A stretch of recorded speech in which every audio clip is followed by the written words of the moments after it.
स्वागत है।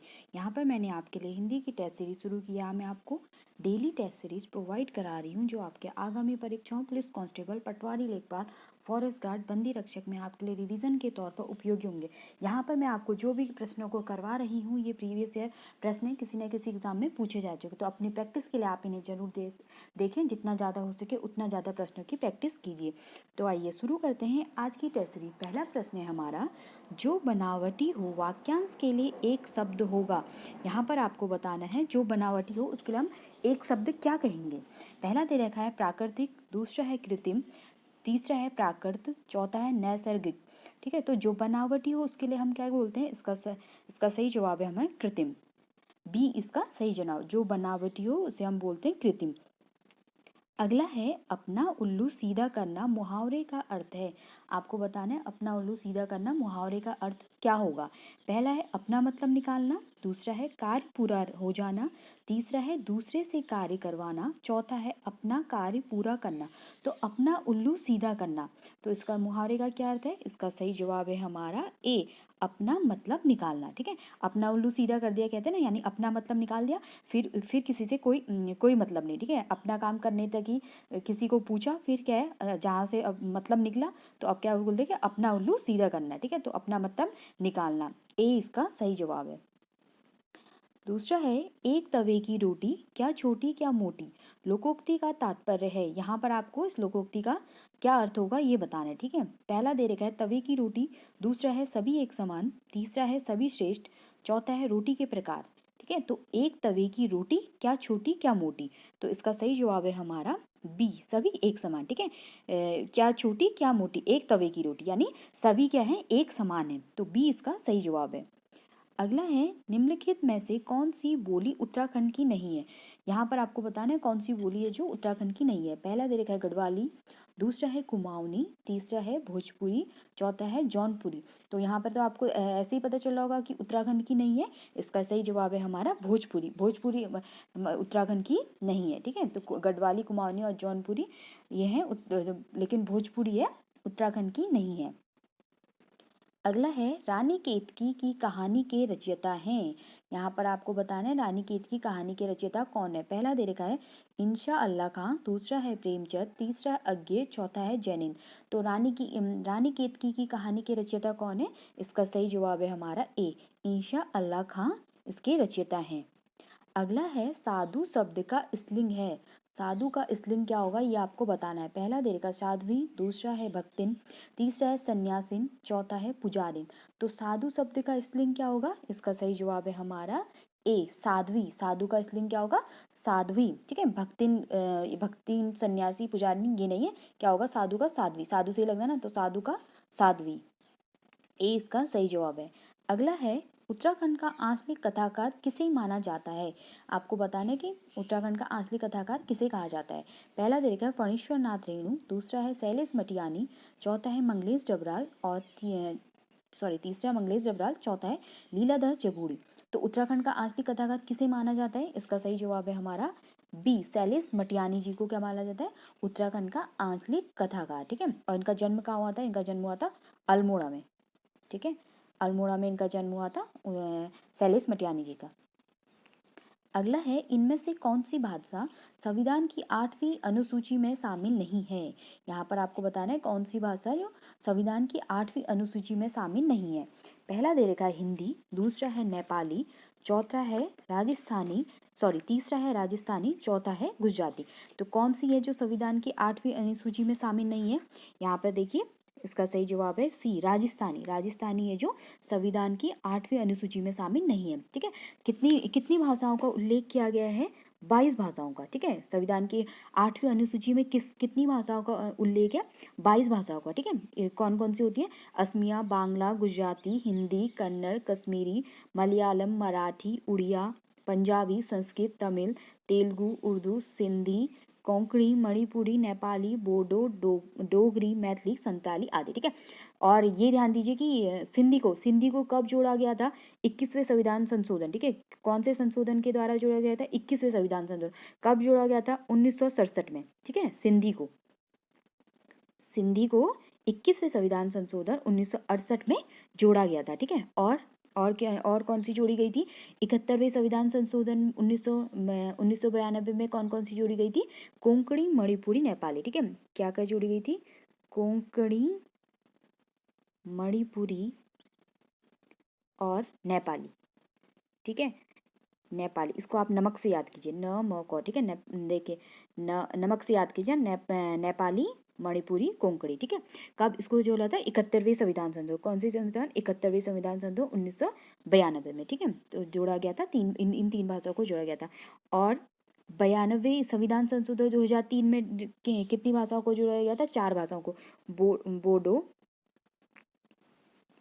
बोडो, डोगरी, मैथिली और संथाली। ठीक है, ये कब जोड़ा गया था? 92वें संविधान संशोधन 2003 में। 2003 में जोड़े गए थे 4 भाषाएं। ये ध्यान दीजिए, 21वें संविधान संशोधन 1968 में सिंधी भाषा जोड़ी गई थी। 71वें संविधान संशोधन 1992 में कोंकणी, मणिपुरी, नेपाली, नमक से याद रखना इसको।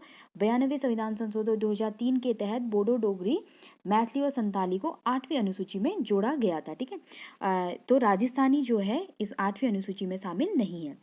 अगला प्रश्न है, सुमित्रानंद पंत को उनकी किस रचना पर ज्ञानपीठ पुरस्कार प्राप्त हुआ था? ठीक है, यहाँ पर आपको बताना है कि सुमित्रानंद पंत को किस रचना के लिए ज्ञानपीठ पुरस्कार प्राप्त हुआ था। पहला दे रखा है लोकायतन, दूसरा है वीणा, तीसरा है चिदम्बरा और चौथा है पल्लव। तो सुमित्रानंद पंत को किस रचना के लिए ज्ञानपीठ पुरस्कार मिला था? इसका सही जवाब है हमारा सी, चिदम्बरा के लिए। 1968 में। ठीक है, 1968 में इन्हें ज्ञानपीठ हिंदी साहित्य का प्रथम ज्ञानपीठ पुरस्कार मिला था। ठीक है, ये भी ध्यान दीजिए, किससे हिंदी साहित्य का प्रथम ज्ञानपीठ पुरस्कार मिला था? सुमित्रानंद पंत को 1968 में चिदम्बरा के लिए दिया गया था। ठीक है, इनका जन्म कहाँ हुआ था? इनका जन्म हुआ था 20 मई 1900 को। ठीक है, 20 मई 1900 को इनका जन्म हुआ था कौसानी में इनका जन्म हुआ था। ठीक है, और इनके बचपन का नाम क्या है? गुसाई दत्त इनके बचपन का नाम था। अगला है, उपमा अलंकार किस अलंकार का उपभेद है? यहाँ पर आपको बताना है उपमा अलंकार किस अलंकार का भेद है। पहला दे रखा है प्रश्न अलंकार, दूसरा है श्लेष अलंकार, तीसरा है अर्थ अलंकार, चौथा है शब्द अलंकार। तो उपमा अलंकार किसका भेद है? इसका सही जवाब है हमारा सी, किसका है? अर्थ अलंकार का। ठीक है, अनुप्रास क्या है? उपमा अलंकार अर्थ अलंकार का भेद है। अगला है, चौपाई छंद के प्रत्येक चरण में कितनी मात्राएं होती हैं? आपको बताना है कि चौपाई छंद के चरण जो होते हैं उनमें कितनी मात्राएं होती हैं। तो इसका सही जवाब है हमारा 16 मात्राएं, डी इसका सही जवाब है। अगला है, निम्नलिखित में से यौगिक शब्द या शब्दों का चयन कीजिए। यहाँ पर आपको बताना है यौगिक शब्द कौन से होंगे। पहला तरीका है सेनापति, दूसरा है अनुशासन, तीसरा है चतुराई और चौथा है इनमें से सभी। तो कौन सा है इसमें यौगिक शब्द कौन कौन से? इसका सही जवाब है हमारा डी। ठीक है, सेनापति, सेनादनपति, अनुदन शासन, चतुराई। ठीक है, तो इनमें से सभी क्या है? यौगिक शब्द हैं। अगला है, दो भिन्न स्रोतों से आए शब्दों के मेल से बने नए शब्दों को क्या कहते हैं? यहाँ पर आपको ये बताना है। पहला दे रखा है संकर शब्द, दूसरा है मूलांश, तीसरा है शब्दांश, चौथा है देशज शब्द। तो दो भिन्न स्रोतों से आए शब्द, ठीक है, मेल से मिल के जो शब्द बन जाएंगे ऐसे शब्दों को क्या बोलते हैं? संकर शब्द। ठीक है, जैसे रेलगाड़ी, रेलगाड़ी। ठीक है, दो भिन्न भाषा, रेल और गाड़ी। ठीक है, इन दोनों को मेल कर दिया तो क्या बन गया? रेलगाड़ी। तो दो भिन्न स्रोतों से आए हुए, तो भिन्न भाषाओं से आए हुए शब्दों के मेल से जो शब्द बन गए उनको बोलते हैं हम संकर शब्द। अगला है, आकाश का पर्यायवाची शब्द है। यहाँ पर आपको बताना है आकाश का पर्यायवाची शब्द क्या होगा। पहला दे रखा है नभ, दूसरा है शून्य, तीसरा है ए और बी दोनों, चौथा है प्रभु। तो आकाश का पर्यायवाची शब्द, इसका सही जवाब है हमारा ए और बी दोनों। नभ और शून्य क्या है? आकाश के पर्यायवाची शब्द हैं। प्रभु क्या है? आकाश के पर्यायवाची शब्द नहीं होंगे ना, तो नभ और शून्य दोनों, ए और बी दोनों आकाश के पर्यायवाची शब्द हैं। अगला है, ललना, कांता, अंगना और कामिनी किसके पर्यायवाची हैं? यहाँ आपको ये बताना है। पहला दे रखा है हिरण, दूसरा है स्त्री, तीसरा है चंद्र और चौथा है नदी। तो ललना, कांता और अंगना, कामिनी किसके पर्यायवाची है? इसका सही जवाब है हमारा स्त्री के। ये सभी किसके पर्यायवाची शब्द हैं? स्त्री के पर्यायवाची शब्द हैं। अगला है, कुटिल शब्द का विलोमार्थी शब्द है। यहाँ पर आपको बताना है कुटिल का विलोमार्थी क्या होगा, यानी उसका विलोम क्या होगा। पहला देखा है कठिन, दूसरा है जटिल, तीसरा है सरल, चौथा है कष्ट। तो कुटिल का विलोमार्थी क्या होगा? इसका सही जवाब है हमारा सी, सरल। कुटिल का विलोमार्थी होगा सरल। अगला है ग्राह्य शब्द का विलोमार्थी। यहाँ पर भी आपको बताना है ग्राह्य का विलोमार्थी क्या होगा। पहला दे रखा है घर, दूसरा है त्याज, तीसरा है आग्रह और चौथा है बी और सी दोनों। तो ग्राह्य का क्या होता है, इसका सही जवाब है हमारा बी, त्याज्य इसका विलोमार्थी शब्द है। अगला है शब्द देनदार और लेनदार में कृत प्रत्यय का चयन कीजिए। ठीक है, आपको शब्द दे रखे हैं देनदार और लेनदार में, इसमें बताना है कृत प्रत्यय बताना है। पहला दे रखा है लेन, दूसरा है टेन, तीसरा है दार और चौथा है नौ। ठीक है, तो इसमें कौन सा प्रत्यय, इसमें दार। ठीक है, देनदार और लेनदार, तो इसमें है कौन सा कृत प्रत्यय, दार प्रत्यय। अगला है बादब और बकायदा शब्दों में आगत उपसर्ग हैं। यहाँ पर आपको दो शब्द दे रखे हैं, बादब और बाकायदा शब्दों में उपसर्ग बताने हैं। पहला दे रखा है वो, दूसरा है बा, तीसरा है दा और चौथा है इनमें से कोई नहीं। तो इनमें कौन सा आगत उपसर्ग है, इसका सही जवाब है हमारा बी, बा। ठीक है, बादब में बा और बाकायदा में बा, तो दोनों में कौन सा उपसर्ग है, बा उपसर्ग लगा हुआ है। अगला है शुद्ध शब्द का चयन कीजिए। यहाँ पर आपको बताना है इसमें शुद्ध शब्द कौन सा होगा।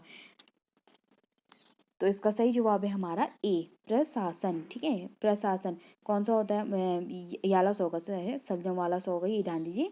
आके भैया प्रशासन, पर के ऊपर पौ के ऊपर नहीं होता ना, तो ये भी इसका सही नहीं, ये भी नहीं है, तो ये प्रशासन इसका सही जवाब है। अगला है बहुब्रीहि समास के उदाहरण का चयन कीजिए। यहाँ पर आपको बताना है किसमें बहुब्रीहि समास है।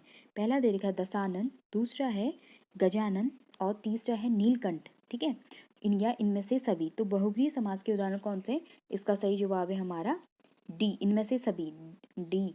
तीनों क्या है हमारे, दशानन, गजानन और नीलकंठ, तीनों क्या है बहुब्रीहि समास के उदाहरण है। बहुब्रीहि समास के अंदर तीसरे पद की ओर संकेत करता है। ठीक है, तो दशानन, दस है आनंद जिसके, गजानन गज में आनंद और नीलकंठ क्या है, नीला है कंठ जिसका। तो ये सभी क्या है, बहुब्रीहि समास के उदाहरण है। तो इसका सही जवाब है डी, इनमें से सभी, ये इसका सही जवाब है। तो ये थी हमारी आज की टेस्ट सीरीज। मिलते हैं नेक्स्ट वीडियो में। खूब पढ़िए और अपना ध्यान रखिए, जितना ज़्यादा हो सके उतना ज़्यादा प्रश्नों की प्रैक्टिस कीजिए। भले ही आपको यहाँ पे ये लग रहा हो कि हाँ प्रश्न ईजी हम कर सकते हैं, लेकिन प्रैक्टिस के लिए आप इन्हें जरूर देखिए, क्योंकि छोटे छोटे क्वेश्चन ही हमारे गलत होते हैं। तो जितना ज़्यादा हो सके उतना ज़्यादा प्रश्नों की प्रैक्टिस कीजिए। Thank you so much.